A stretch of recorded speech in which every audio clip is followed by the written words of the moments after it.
Ooh. Today is favorite writers. Favorite writers. Well, myself, to begin with. I'm my own favorite writer. If you're a writer and you don't love the way you write, then you're not doing something correctly. So let's see. I guess my first influences and my first writer that I really, really liked, Ernest Hemingway. I liked his sparse descriptions, the lively conversation. The subject matter, of course, was a little harsh. Sometimes it was a lot of war related content, because he spent a lot of time in the wars and helping out, not necessarily as a soldier, but being a medic and doing many other things. The Old Man and the Sea, what an amazing book. Like, it's definitely a classic. It's been a while since I've read it, but I do remember that it just really enraptured me. And his writing, his prose, the way he painted a picture with a sparse amount of words, but still was able to evoke a lot of emotion in his writing. So, Old Man and the Sea, the Kilimanjaro, For Whom the Bells Toll, some of my favorite pieces of work. He was a very enigmatic man, loved to fish, loved women, loved smoking and drinking. But as a lot of writers, he was very depressed.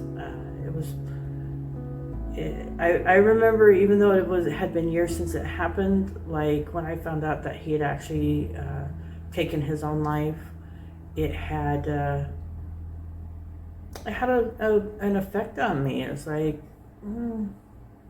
this was somebody who seemed to be full of life and enjoyed living, and it must have been some really, really, really horrid mental issues that would cause him to take his own life like that. So, but he had left behind a legacy that will last forever. And I hope people continue to read his works and to continue to learn from him, and make him immortal in that way. Another favorite writer would be Aaron Sorkin. Aaron Sorkin, another troubled writer who got messed up in drugs and alcohol, but has pulled himself out of there. Fell in love with his work on The West Wing. That was really the first time when I really knew who he was, but then looked back and realized that I loved a lot of the movies that he has written. An American President was one of my favorites. And after that, Moneyball, loved Moneyball. He wrote,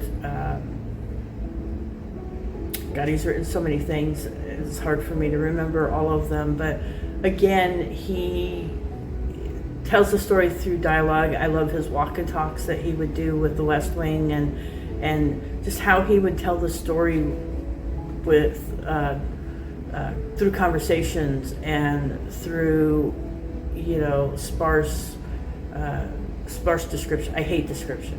I am not a descriptive writer.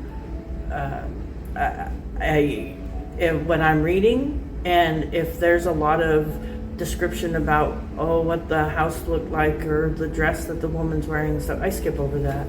It's not important. Like, I write a lot of mysteries and thrillers, and if it's in the book, it has to be, or the story, it has to be something that's used later. It has to be something that's important, right? They call it the smoking gun. If there's a gun on the mantelpiece and you actually talk about the gun on the mantelpiece at some point in the story, that gun has to be used in the story.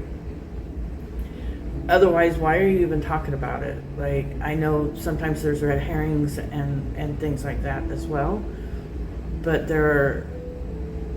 those have a purpose. Those have a purpose for throwing you off. If it's just something, you're describing something for the sake of describing something and putting words on paper, it's useless to me. So those are two of my favorites. I love, let's see, who else do I love to read? I read a lot of nonfiction now, how-to books. I like to read books about kind of morbid stuff, but forensic anthropology, and I've been reading several books on not morticians, but coroners and the work that they do. I find that very fascinating. So there's not any specific writer. Another favorite writer is a poet, Robert Service, from the late 1800s, early 1900s. He wrote about the gold miners in the Yukon, was a lot of his stuff. One of my favorite pieces is the cremation of Sam McGee.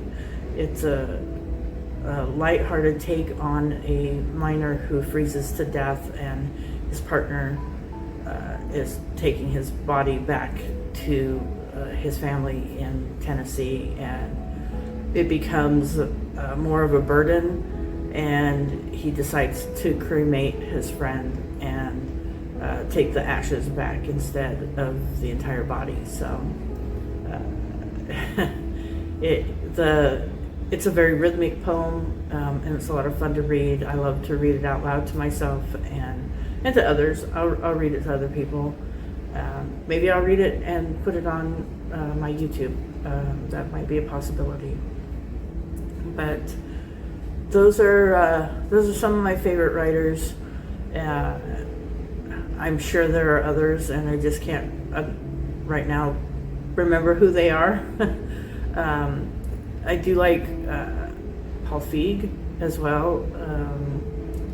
He writes a lot of comedy films and directs them, Bridesmaids and several others.